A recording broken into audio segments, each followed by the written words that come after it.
Hello everyone, and welcome to the Week 4 introductory video. Week 4 is the exact middle of our summer semester. We've completed 3 weeks, and we have 3 more weeks after this week.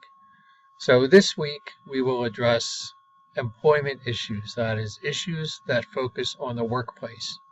And these are important issues for almost everyone who works. Unless you will be a sole proprietor or a consultant working out of your house or working for a very small company, you will be subject to various types of employment laws. So Chapter 31, we're covering Chapters 31, 32, and 33. Chapter 31 addresses workplace safety and the protection of workers. So 2 aspects of this chapter concern injuries to employees. One is preventing injuries, and one is what happens after workers become injured. The section dealing with prevention of injuries focuses on a federal statute, the Occupational Safety and Health Act, known as OSHA. OSHA is a statute which addresses workplace safety, and under OSHA there are thousands upon thousands of regulations.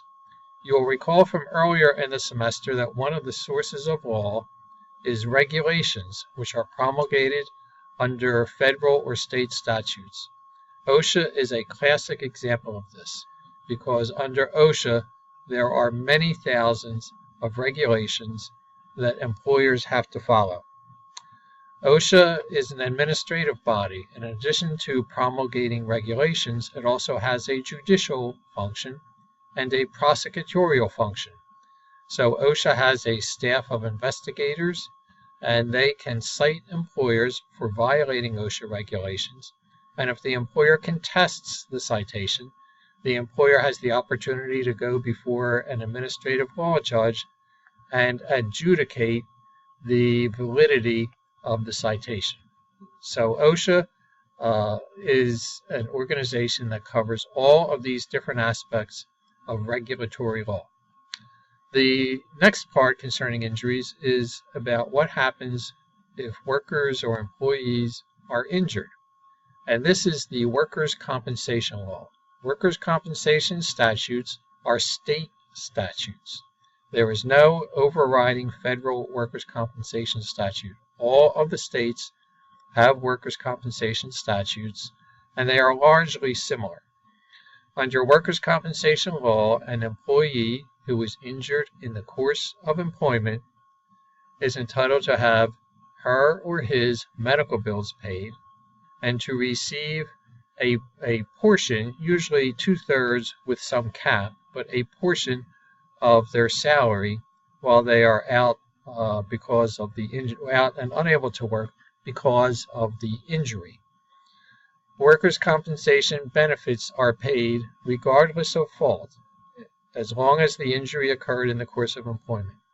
It does not matter if the employee was negligent, the employer was negligent, a third party was negligent, a defective product caused the injury, or no one was at fault. The employer recovers benefits in all of those circumstances. Now, because the employer has to pay these benefits, even if the employer has no fault, there is a trade-off, and the trade-off is that an employee cannot sue his or her employer for negligence if the employer was negligent. This is called the exclusive remedy provision of the workers' compensation statute, and it means that the employee is entitled to workers' compensation benefits but cannot sue the employer for negligence in an effort to recover damages. Other aspects of this chapter deal with treating workers fairly. The Fair Labor Standards Act is a federal statute which prohibits child labor, which requires that overtime be paid for certain categories of workers who work more than 40 hours per week, and provides for a federal minimum wage. There are also state statutes which overlap this field, and in fact, many states have statutes addressing the minimum wage and set the minimum wage at a rate higher than the Fair Labor Standards Act sets. The Family Medical and Leave Act provides employees with the right to take unpaid leave for their own serious medical condition or for the serious medical condition of a family member, and the employee is guaranteed the right to return to work. There are also federal statutes that cover the continuation of health benefits after termination of employment, called COBRA, the protection of retirement benefits, ERISA, and the right to receive Social Security benefits. Chapter 32, new topic, is labor law. Labor law addresses the situation where employees get together, vote to be represented by a union, and the union then engages in collective bargaining with the employer. Collective bargaining is a negotiating process whereby the union, representing a body of employees, negotiates with the employer for a variety of employment-related issues, such as salary, pay, benefits, and working conditions.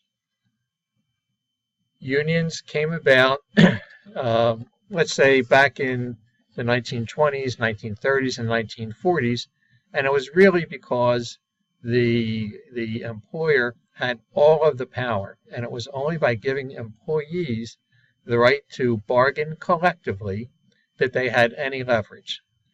The federal government recognized the disparity between the bargaining power and enacted several statutes going back to the 1930s, giving employees the right to organize, the right to join a union, and the right to have the union collectively bargain on their behalf. One of the key statutes that you will read about is the National Labor Relations Act. This created the National Labor Relations Board. The National Labor Relations Board oversees union elections and prevents unfair labor practices, whether there's a union or not. This, again, is an administrative body which has promulgated many regulations, and which also has a prosecutorial and judicial function like OSHA. Strikes are permitted as a general rule. Exceptions are matters of public concern, such as police officers, or if the collective bargaining agreement prohibits a strike. You will read about certain limitations on strikes and what type of picketing is permitted.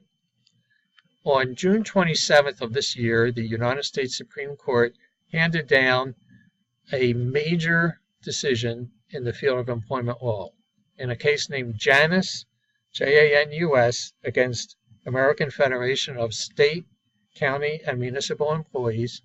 The Supreme Court reversed a 40-year precedent by coming to a different decision than it had issued in a prior case.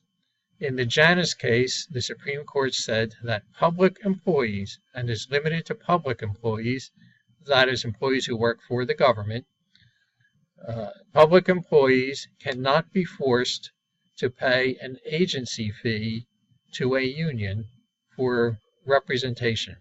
You will read what an agency fee is, and that is a situation where an employee does not want to join the union, but nevertheless gets the benefit of the union negotiation with the employer. The employee gets the same pay, the same benefits, the same working conditions as union members get. And in fairness, it was felt that even though that employee does not want to join the union, the employee should pay some fee to the union to acknowledge the representation of the union. The Supreme Court said that doing that is a violation of the First Amendment. So that was a major change in the law, and it has watered down the significance of unions in the public sector. Chapter 33 deals with a topic which may be of more public interest, And it's what you hear about more, especially with what's being now called the Me Too movement, and that is equal opportunity in employment. Equal opportunity in employment focuses primarily on discrimination in the workplace. There's a federal statute called the Civil Rights Act of 1964 in which this was initially addressed. That statute addresses not only employment, but also prohibits discrimination in hotels, restaurants, other public places, and so forth. And the discrimination it prohibits would be based on race, national origin, color, gender, and religion. The big focuses are race, national origin, gender, and religion. It also prohibits harassment, and that is where one employee or a manager harasses another employee on the basis of one of those categories. And there are occasions on which the employer can be responsible legally for the harassment caused by one employee against another employee. A separate statute forbids discrimination based upon pregnancy, and other statutes address equal pay between men and women, age discrimination, and discrimination against people who have disabilities. The Equal Employment Opportunity Commission is a federal agency which oversees the law of discrimination in the workplace. The EEOC, again, is an administrative body and has a prosecutorial function. It has a judicial function, and it issues regulations. Before an employee can sue an employer for discrimination in the workplace, the employee must present a claim to the EEOC and give the EEOC an opportunity to investigate it. In reality, it's a rare case that the EEOC actually gets involved in, and most of the claims end up with a suit in federal court. There are also state laws which deal with employment in the workplace and the prohibition against discrimination, and claims under state law are usually tacked on to the claims under federal law. So folks, that's what we're covering this week. Please keep up with the assignments and good luck with everything.